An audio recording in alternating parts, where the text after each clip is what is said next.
Halo. Kring, kring. Halo. Oke, halo, shalom alaikum rekan-rekan semuanya. Jumpa lagi dengan saya. Dan pada pagi hari ini saya diberi kepercayaan oleh Bapak Ketua untuk kembali menyampaikan satu buah renungan ya. Dan renungan saya hari ini saya beri judul investasi bodong ya. Jadi akhir-akhir ini banyak ya tentang berita tentang investasi bodong ya, atau investasi yang ilegal, atau investasi yang penipuan ya rekan-rekan. Saya bacakan dulu ayat hari ini ya. Yang kita baca ayatnya kita ambilkan dari Injil Matai atau Matius pasal yang ke-25 ya. Saya bacakan mulai ayat 15. Dan kepada yang seorang ia beri 5 talenta, dan yang lainnya 2, dan yang seorang lagi 1, sesuai dengan kemampuan diri mereka masing-masing. Dan dia berangkat. Dan setelah pergi, yang menerima 5 talenta itu bekerja dengan talenta itu dan menghasilkan 5 talenta juga. Demikian pula dengan yang 2 menghasilkan 2 lainnya. Namun yang menerima 1 setelah pergi menggali lubang di tanah dan menyembunyikan uang tuannya.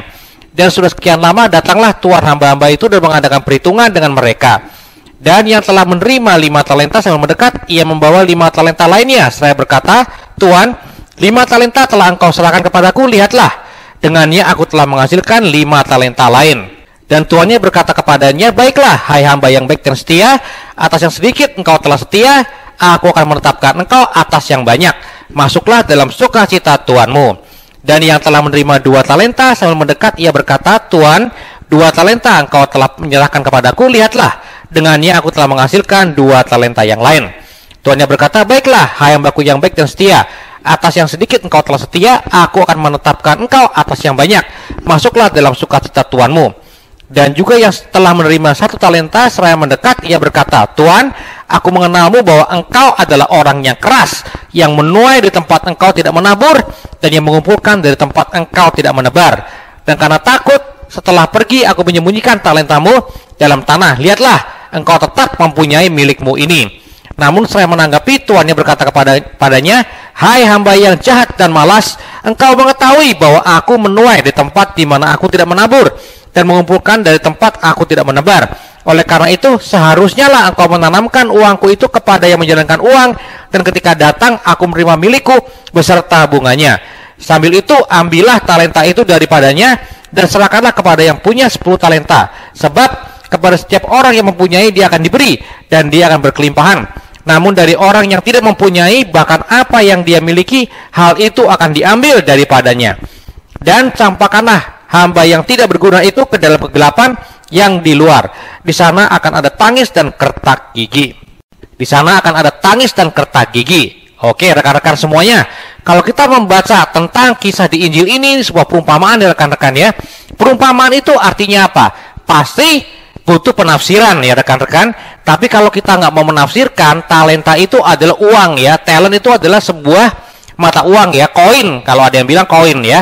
Nah, jadi rekan-rekan, hari ini sesuai dengan ekspertis saya, bidang saya ngomongin soal koin. Tapi hari ini koin talenta yang telah Elohim kita percayakan kepada kita.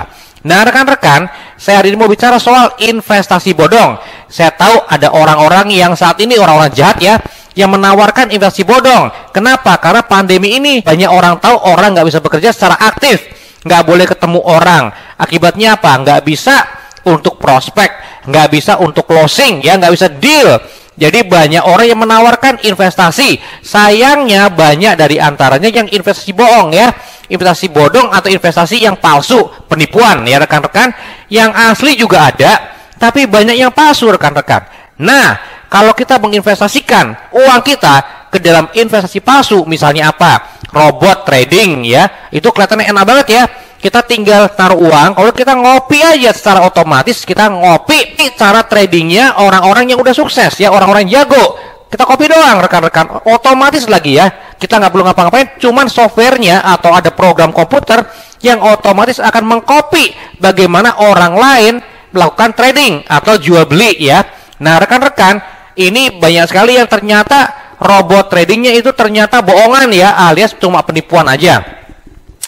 Ada yang nggak benar-benar trading, ternyata judi juga ada ya. Ada juga yang benar-benar trading, tapi pada waktu harusnya dapat keuntungan malah dianggapnya di komputernya yang terinstall di aplikasinya orang-orang pelanggannya, para investornya, yang harusnya untung malah terusnya rugi. Akibatnya apa? Banyak orang yang kehilangan uangnya.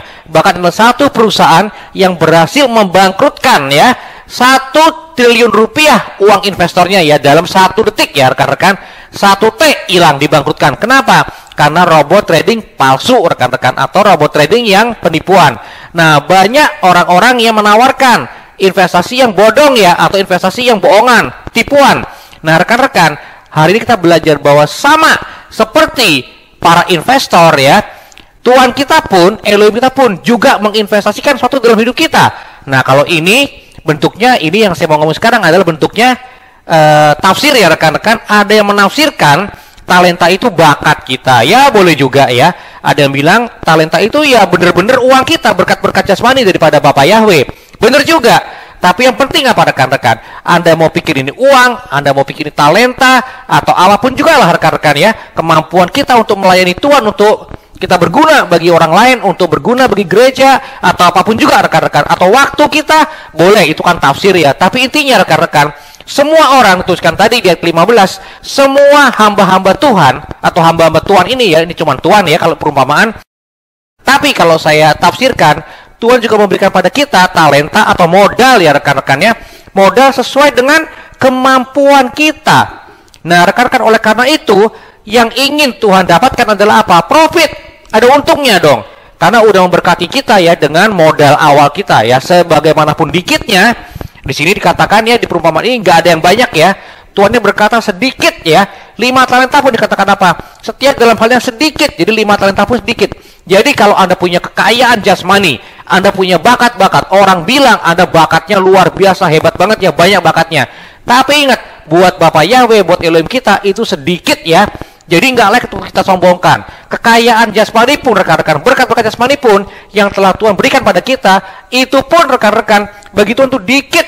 Saya pribadi teman-teman punya banyak klien orang-orang kaya ya, terutama orang-orang luar negeri ya, orang-orang tinggal di Dubai, tinggal di Inggris ya. Dan saya belum pernah melihat ada orang Kristen di Indonesia yang kekayaannya itu sejentik kukunya mereka, enggak ya. Jadi orang-orang yang di Indonesia udah merasa kaya, udah mau nyombong rekan-rekan. Tapi kalau dari pergaulan saya yang nggak banyak juga, yang nggak luas juga, saya tahu ada beberapa nasabah-nasabah saya di luar negeri terutama yang kekayaan itu jauh lebih gede daripada orang-orang sok kaya di Indonesia. Kalau murah banget, bukan buat di-flexingin, sorry aja ya, kekayaan lu itu belum seberapa dibanding kayak orang-orang dunia yang saya kenal, orang-orang yang tinggal di luar negeri ya rekan-rekan. Nah, tapi rekan-rekan, intinya begini, kekayaan yang besar pun buat Anda, buat saya, buat kita semuanya itu termasuk kecil dibandingkan dengan ukuran dari Bapak Yahweh. Dia siap untuk mempercayakan kita dan kekayaan yang lebih gede lagi, lebih besar lagi. Dia siap untuk mempercayakan kita bakat, kemampuan, dan modal-modal lain yang lebih gede lagi rekan-rekan. Tapi yang diharapkan adalah apa? Profit. Kalau kita diberi kepercayaan, Bapak Yahweh ingin supaya investasi beliau kepada diri kita, hidup kita nggak sia-sia. Jadi hari ini saya ingin menguatkan rekan-rekan semuanya ya, bahwa hari ini Bapa Surga kita juga ingin ada profit. Jangan sampai kita menjadi investasi bodong ya. Tuhan udah percayakan pada kita suatu talenta, seberapapun besarnya atau kecilnya nggak masalah. Tapi Tuhan udah percayakan pada kita suatu talenta, modal awal, yuk kita kembangkan ya. Kita kembangkan rekan-rekan. Jadi hari ini yuk marilah kita berdoa kepada Tuhan. Kita berdoa dalam nama Yesus HaMashiach supaya Bapa Surgawi, seberapapun juga talenta yang telah Kau percayakan kepada kami semuanya, kami minta ya Tuhan, Engkau yang kuatkan kami, mampukan kami, urapi kami, untuk kami boleh memultiplikasinya, sehingga berapapun juga investasi yang telah Kau berikan kepada kami, dalam diri kami, boleh Engkau suatu hari nanti Tuhan, Kau akan menerima kembali beserta dengan hasilnya, beserta dengan bagi hasilnya, dengan bunganya, dengan interest ya.